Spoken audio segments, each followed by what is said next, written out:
नमस्कार। PP news line में आप सबका स्वागत। मैं हूं रजनी अनुभव। आइए सबसे पहले नजर डालते हैं अब तक की प्रमुख सुर्खियों पर। केंद्रीय राज्य मंत्री डॉक्टर जितेंद्र सिंह ने 58वें एबीवीपी स्टेट कॉन्फ्रेंस को किया संबोधित। जीडी मेले में चोरों और जेब तराशने वालों से श्रद्धालु दहशत में, शरारती तत्वों की शिनाख्त के लिए जवानों की गई तैनाती।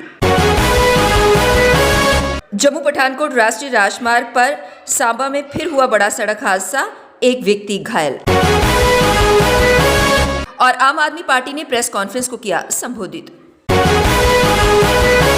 पीएमओ में राज्य मंत्री डॉक्टर जितेंद्र सिंह ने कहा कि आज से 25 साल बाद जब देश सन 2047 में आजादी की 100वीं वर्षगांठ मना रहा होगा, पीएम मोदी के नए भारत के निर्माण की खूबसूरत तस्वीर सबके सामने होगी। देश के युवा पीएम मोदी के स्टार्टअप आदि कार्यक्रमों में खासी रुचि ले रहे हैं। ये बात डॉक्टर जितेंद्र सिंह ने आज जम्मू शहर के बाहरी हिस्से बनाई रोड पर बने कांगड़ा फोर्ट सभागार में अखिल भारतीय विद्यार्थी परिषद के राज्य स्तरीय 58वें समारोह के मौके पर बतौर खास मेहमान कही। उन्होंने ये भी कहा कि इस कार्यक्रम में भाग ले रहे युवा व युवतियों की ग्रूमिंग इस ढंग से हो रही है कि आने वाले वक्त में ये तमाम युवा देश को आगे बढ़ाने में अहम भूमिका निभा सकते हैं। युवस्था के बालिक बालिकाएं हैं जो आने वाले 25 वर्ष में भारत की विकास यात्रा में बड़ी प्रमुख भूमिका निभाने वाली। आज से 25 वर्ष के उपरांत जब सन 2047 में आज़ाद हिंदुस्तान अपनी 100वीं सालगिरह मनाएगा और मोदी जी के नेतृत्व में शिखर पटल पर पहुंचेगा, उसका स्वरूप कैसा होगा, उसका चित्र कैसा होगा, उसकी तस्वीर कैसी होगी, उसका निर्माण करने का दायित्व परमात्मा ने इस आयु अवस्था के छात्रों को दिया है।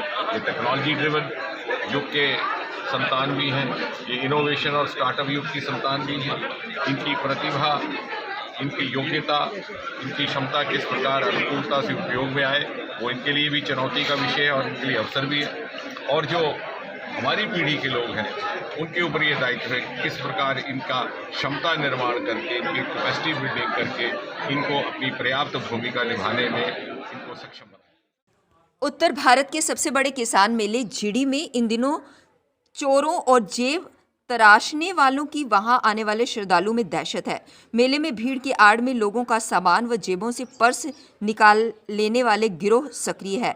रोजाना मेले में 15 से 20 श्रद्धालुओं के सामान या फिर उनकी जेब तराशी के मामले सामने आ रहे हैं। मेले में चूंकि अधिकतर श्रद्धालु बाहरी राज्य से हैं, इसलिए वे चोरी की शिकायत कानाचक्क पुलिस थाने में दर्ज ही नहीं करवा रहे, केवल पुलिस को चोरी की सूचना देकर वापस लौट जाते हैं। हालांकि पुलिस का दावा है कि मेले में शरारती तत्वों पर नजर रखने के लिए पर्याप्त संख्या में जवानों को तैनात कर दिया गया है।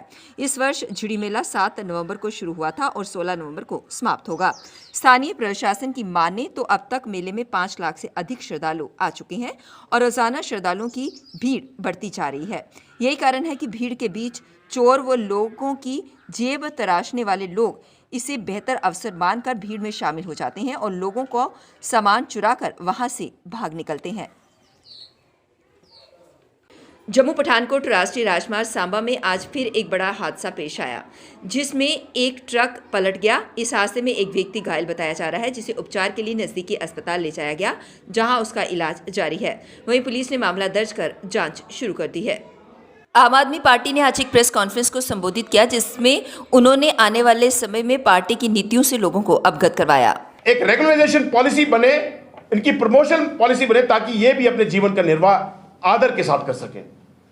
आम आदमी पार्टी के महिला विंग भी आने वाले दिनों में इनके संघर्ष में उतरेगी और जब तक इनको हक और हकूक नहीं मिल जाते तब तक हम लोग इनके साथ संघर्ष में शाना बशाना शामिल होंगे और सरकार पर दबाव बनाएंगे कि आपकी सरकार जो युवाओं और महिलाओं के लिए बड़े बड़े नारे लेकर आई थी, बड़े बड़े वादे लेकर आई थी, आज सारे के सारे धरातल पे जो है वो धाराशाही हो गए। यहां इसी के साथ साथ देखिए युवाओं का हाल, जिसमें डेली वेजेस भी हैं, कंट्रैक्चुअल टीचर्स भी हैं, एनएचएम के एम्प्लॉयज भी, सब लोग सड़कों पर हैं। आप कब लेंगे इस चीज का संज्ञान? और मैं लोगों से कहना चाहता हूं कि आने वाले चुनावों में इस भाजपा जैसी बीमारी से मुक्ति पाएं, क्योंकि ये जो भाजपा की जो बीमारी है ये जम्मू कश्मीर को खोखला कर रही है। अब समय आ गया है, अपने वोट का ध्यान से आत्मचिंतन करके इस्तेमाल करें ताकि जम्मू कश्मीर की तस्वीर बदल सके, हमारा जम्मू कश्मीर का भविष्य बदल सके। धन्यवाद। जम्मू कश्मीर की पूर्व मुख्यमंत्री महबूबा मुफ्ती ने कहा कि केंद्रीय चुनाव आयोग पहले की तरह स्वतंत्र नहीं रहा। चुनाव आयोग भाजपा की शाखा बन गया है। हिमाचल प्रदेश में भाजपा ने जीतने के लिए धर्म का इस्तेमाल कर प्रचार किया था। इस पर आयोग ने चुप्पी साध ली थी। चुनाव आयोग भाजपा के इशारे पर ही चुनाव कराता है। जम्मू कश्मीर में वर्तमान सरकार सब कुछ बाधित करने में लगी हुई है। कश्मीरी पंडित लंबे समय से मांग कर रहे हैं कि जब तक घाटी में बेहतर हालात नहीं हो जाते तब तक उन्हें जम्मू में स्थानांतरित कर दिया जाए। उनकी सुनवाई नहीं हो रही। सरकार उनकी आय और राशन बंद कर देती है। महबूबा ने कहा कि बीजेपी वोट हासिल करने के लिए अपने संघर्ष का इस्तेमाल करती है। देखिए, जो इस वक्त जो सरकार है इस वक्त बैठी हुई है वो हर चीज को उलट पुलट करने के लिए बैठी हुई है। अभी जो हमारे कश्मीरी पंडित पिछले कितने महीनों से वो जम्मू में दर बदर और खार हो रहे हैं, वो ये कह रहे हैं कि जब तक कश्मीर में हालात ठीक हो जाए तब तक हमें आप जम्मू में लोकेट कर लीजिए। कभी उनकी तनख्वाह बंद करते हैं, कभी उनका राशन बंद करते हैं। सिर्फ उनका जो दर्द है उसको इस्तेमाल करती है बीजेपी वोट बटोरने के लिए। इनको किसी का कंसर्न नहीं, चाहे वो कश्मीरी पंडित हो चाहे कोई और हो। ये सिर्फ अपना इलेक्शन जीतना चाहते हैं और वोट बटोरना चाहते हैं। उसके अलावा इनकी पॉलिटिक्स और कुछ भी नहीं है। मैडम, और उसके लिए क्या पार्टी पीडीपी तो इलेक्शन कमीशन ही उसका फैसला कर सकता है। मैं कोई फैसला कर सकती हूँ उसका? क्या कहूँ? मैंने बोला ये तो इलेक्शन कमीशन का काम है। उससे ज्यादा ये बीजेपी का काम है, क्योंकि इलेक्शन कमीशन जो है बीजेपी की वो एक ब्रांच बन गई है, उसका एक हाथ बन गई है। क्योंकि अगर आपने देखा जो हिमाचल प्रदेश में जिस तरह से मजहब के नाम पे जो बीजेपी की लीडरशिप प्रचार करती है, प्रोपेगेंडा करती है, और इलेक्शन कमीशन तमाशा देख रहा है। मुसलमानों को खुलेआम धमकियां दी जाती है मुल्क के अंदर, इलेक्शन कमीशन बिल्कुल खामोश है।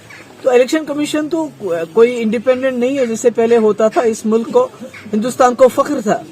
यहाँ के जो इलेक्शन कमिश्नर हैं उनको दुनिया में बुलाया जाता था कि हमें बताओ इलेक्शन कैसे करें।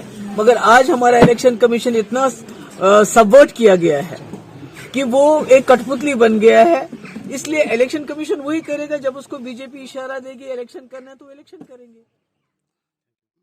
जम्मू कश्मीर में बदलाव साफ दिख रहा है। अलगाववादी और आतंकी संगठनों के झांसे से बाहर निकलकर अब नई खोज शुरू हो रही है। दक्षिण कश्मीर के अनंतनाग जिले के महज 16 साल के गौहर अहमद तांत्री ने कमाल की खोज की। उसने एक ऐसा इनक्यूबेटर बनाया है जो अंडों से चूजे तैयार करने में सक्षम है। ये सस्ता, सरल और पोर्टेबल है। ये इक्यूबेटर 20 दिन में 400 चूजे तैयार करता है। बिजली कम खर्च होती है और बैटरी से भी चलाया जा सकता है। इस खोज को पोल्ट्री उद्योग के लिए फायदेमंद बताया जा रहा है। मौजूदा समय में कश्मीर में हर वर्ष करीब 2100 करोड़ रुपए के मुर्गे, चूजे और अंडों की खपत है। मरहामा गांव का गौहर अहमद तांत्री 11वीं का छात्र हैं। उनके पिता अब्दुल रशीद तांत्री किसान है, जबकि बड़ा भाई शाहबाज MBBS की पढ़ाई कर रहा है। छोटा भाई 8वीं का छात्र है। बहुत टाइम पहले मैं देखता था कि यहाँ से जो वो चूज़े होते हैं, छोटे छोटे चूज़े, तो हमने उनको देखा और सोचा कि जब लाते हैं तो ये लाते कहाँ से हैं इनको। तो हमने जब इस पर फिर थोड़ी थोड़ी रिसर्च करना स्टार्ट किया तो हमें ये लगा कि हम ये खुद भी कर सकते हैं और बहुत चीपेस्ट कॉस्ट पे हम इनको प्रोड्यूस करके जो है बना सकते हैं। तो फिर एक आइडिया सा मिला कि ये जो हैचिंग प्रोसेस है ये हम एक छोटे लेवल पे भी कर सकते हैं और बहुत ही अच्छे रिजल्ट के साथ इसको कर सकते हैं। प्रशासनिक तंत्र को भ्रष्टाचार मुक्त बनाने के अपने अभियान को जारी रखते हुए भ्रष्टाचार निरोधक ब्यूरो यानी कि ACB ने जम्मू कश्मीर पुलिस में क्राइम ब्रांच में DSP रिश्वत लेते रंगे हाथ गिरफ्तार किए गए। आरोपित DSP के घर की भी तलाशी ली गई और इस दौरान उनकी आय के ज्ञात स्रोतों से कहीं अधिक मूल्य की चल अचल संपत्ति का भी पता चलाया गया। बताया जा रहा है कि DSP वीरेंद्र सिंह के अधीन एक मामले में एक व्यक्ति के खिलाफ जांच चल रही थी। DSP ने जांच बंद करने के लिए उससे रिश्वत मांगी थी। उस पर उक्त व्यक्ति ने भ्रष्टाचार निरोधक ब्यूरो में इसकी शिकायत की। ब्यूरो ने शिकायत का संज्ञान लिया और अपनी जांच में DSP के खिलाफ आरोप को सही पाया। इसके बाद DSP को रंगे हाथ पकड़ने का फैसला किया गया। उच्च शिक्षा विभाग के प्रमुख सचिव रोहित कंसल ने 54 डिग्री कॉलेजों में इंस्टीट्यूशनल इनोवेशन काउंसलिंग का उद्घाटन किया। उन्होंने कहा कि जम्मू कश्मीर पहला केंद्र शासित प्रदेश है जिसने राष्ट्रीय शिक्षा नीति 2020 के सभी घटकों को लागू किया है।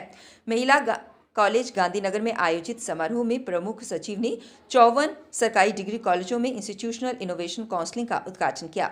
कंसल ने कहा कि यह हमारे लिए गौरव की बात है कि जम्मू कश्मीर देश का पहला केंद्र शासित प्रदेश है जिसने राष्ट्रीय शिक्षा नीति 2020 के सभी पहलुओं को लागू किया है। हमारे सभी डिग्री कॉलेजों ने काउंसिल की स्थापना की है।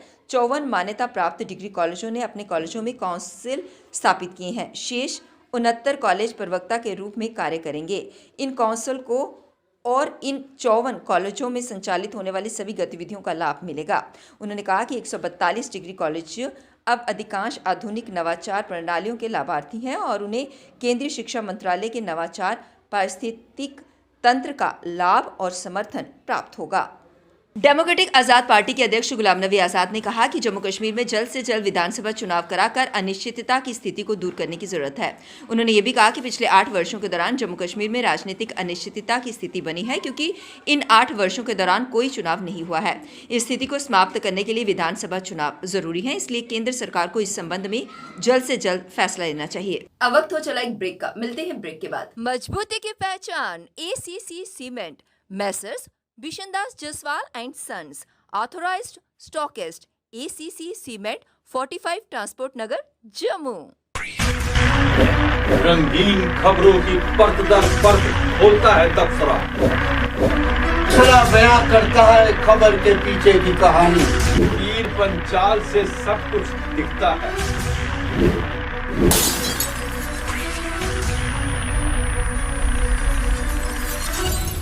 ब्रेक के बाद बढ़ते हैं। जम्मू कश्मीर में मौसम में उतार चढ़ाव जारी है। मौसम विज्ञान केंद्र श्रीनगर के अनुसार 13 और 14 नवंबर को जम्मू और कश्मीर के कुछ हिस्सों में हल्की बारिश हो सकती है। प्रदेश के अधिकांश हिस्सों में दिन का तापमान सामान्य से 5 से 7 डिग्री नीचे चल रहा है। घाटी में ठंड का एहसास बढ़ा है। गुलमर्ग, लेह और कारगिल में रात का न्यूनतम तापमान 0 से नीचे चल रहा है। शनिवार को मौसम साफ रहेगा। लेह में कड़ाके की ठंड पड़ रही है। यहाँ रात का न्यूनतम तापमान -8.6 डिग्री सेल्सियस तक चला गया। कारगिल में भी हड्डियां जमा देने वाली ठंड पड़ रही है। यहाँ बीती रात का न्यूनतम तापमान -4.3 डिग्री सेल्सियस दर्ज किया गया। विश्व विख्यात पर्यटन स्थल गुलमर्ग में बीती रात का न्यूनतम तापमान -3.2 डिग्री सेल्सियस दर्ज किया गया, जबकि दिन का पारा भी सामान्य से 6.1 डिग्री गिरकर 3.8 डिग्री सेल्सियस तक पहुंच गया। दक्षिण कश्मीर के शोपियां में एक मदरसे में छिपे जैश ए मोहम्मद के एक पाकिस्तानी आतंकी को सुरक्षा बलों ने शुक्रवार को मार गिराया। मारे गए दहशतगर्द ने 11 साल के 2 छात्रों को बंधक बना लिया था। इस मदरसे में 3 शिक्षकों समेत 31 छात्र मौजूद थे। ऑपरेशन के दौरान मदरसे तथा इससे सटे मस्जिद को किसी प्रकार का नुकसान नहीं पहुंचा। सेना की 15 कोर के प्रवक्ता कर्नल इमरान मौसवी ने बताया कि शोपियां जिले के कापरन गांव में मदरसा दारुल उलूम खालिद इबिन वलीद में आतंकियों के छिपे होने की पुलिस को सूचना दी थी। इस आधार पर सेना की 34 राष्ट्रीय राइफल्स और पुलिस द्वारा रात लगभग 1 बजे घेराबंदी की गई। मदरसे में 3 शिक्षकों समेत 31 छात्र उसमें मौजूद थे। इस दौरान यह सुनिश्चित किया गया कि आतंकी बगल में स्थित मस्जिद में शरण ना ले पाएं। साथ ही ऑपरेशन के दौरान मस्जिद और मदरसा को किसी भी तरह का नुकसान ना पहुंचे। प्रवक्ता ने बताया कि ऑपरेशन के दौरान सुरक्षा बलों ने संदिग्ध ओवरग्राउंड वर्कर से पूछताछ में पता चला कि मदरसे के अंदर आतंकी छिपे हुए हैं। दक्षिण कश्मीर के पुलवामा जिले के अवंतीपुरा में सुरक्षा बलों ने शुक्रवार को एक बड़ी आतंकी साजिश को नाकाम करते हुए आतंकी संगठन लश्कर-ए-तैयबा के 4 मददगारों को गिरफ्तार किया। ये सुरक्षा बलों के नुकसान पहुंचाने के लिए त्राल क्षेत्र में आईडी लगाने की साजिश रच रहे थे। इन मददगारों के पास से विस्फोटक और आपत्तिजनक सामग्री बरामद हुई। पुलिस के एक अधिकारी ने बताया कि गिरफ्तार आतंकी मददगारों की पहचान करामतुल्ला रेशी, सुहेल बशीर गनई निवासी उलेर त्राल, आदिम गनी निवासी करामुल्ला त्राल और इरशाद अहमद निवासी त्राले पायीन के रूप में हुई है। अधिकारी के मुताबिक प्रारंभिक जांच में पता चला कि ये मददगार लश्कर के पीओजे के निवासी आतंकी कमांडर बाबर उर्फ समामा के संपर्क में थे। उसके निर्देश पर सुरक्षा बलों को निशाना बनाने के लिए इलाके में आईडी लगाने की साजिश रच रहे थे। धरती के स्वर्ग कहे जाने वाले कश्मीर में आजकल मौसम का एक अलग ही अंदाज पेश कर रहा है। नवंबर के पहले सप्ताह में ही पहाड़ों पर हुई बर्फबारी के बाद अब लाल सुर्ख हुए चिनार के पत्ते एक अलग ही फिजा का एहसास दिला रहे हैं। पतझड़ का ये मौसम न सिर्फ कश्मीर की सुंदरता में रंग बिखेर रहा है, बल्कि यहाँ के स्थानीय लोगों के साथ साथ यहाँ पहुंचे पर्यटकों का मन भी मोह रहा है। अपनी सुंदरता और बदलते मौसम के लिए विश्व भर में प्रसिद्ध कश्मीर का हर मौसम में एक अलग ही मजा है। यही कारण है कि देश विदेश से पर्यटक कश्मीर घूमने आते हैं और यहाँ के सुंदर नज़ारे देश विदेश से आए पर्यटकों को लुभाते हैं। लेकिन अगर आजकल की बात करें तो चारों ओर एक अलग ही नज़ारा देखने को मिल रहा है। पतझड़ कश्मीर को एक अनोखे अंदाज में पेश करता दिख रहा है। श्रीनगर का निशात मुगल बाग हो, शालीमार मुगल बाग हो या फिर चिनार बाग, हर जगह चिनार के पेड़ आजकल एक अनोखा ही दृश्य पेश कर रहे हैं। वह 2018 में कश्मीर घूमने आई थी और तब से पतझड़ का ही मौसम था, इसलिए मन में एक बार फिर से वही नज़ारा देखने की चाह थी और यही कारण है कि वह इस बार भी पतझड़ में ही कश्मीर आई हैं। उन्होंने बताया कि इस बार एक अलग ही तस्वीर देखने को मिल रही है, क्योंकि लाल सुर्ख हुए चिनार के पत्तों के साथ पहाड़ों पर बर्फ की सफ़ेद चादर एक अलग ही मंजर पेश कर रही है। पीबी न्यूज़ लाइन के आज के इस अंक में बस इतना ही। मुझे और मेरी पूरी टीम को दीजिए इजाजत और आप देखते रहिए पीबी न्यूज़ लाइन। नमस्कार। जम्मू में आई टेस्टिंग की साइंटिफिक और मॉडर्न टेक्नोलॉजी के लिए हमेशा याद रखें जेम ऑप्टिशियंस, जहां पर रखा जाता है आपकी हर जरूरत का ख्याल। Gem opticians with the facility of eye exercise, A scan, biometry, pachymetry और ऑटोमेटेड फील्ड एनालाइजर। और हाँ, हमारे यहाँ बढ़िया क्वालिटी के ब्रांडेड स्पेक्टिकल्स, सनग्लासेस और कॉन्टेक्ट लेंसेज मिलते हैं। आपका भरोसेमंद एक ही नाम, Gem opticians, Gandhinagar. Gem opticians, Nai Basti. Gem opticians, Amphalla. Gem opticians, Trikuta नगर।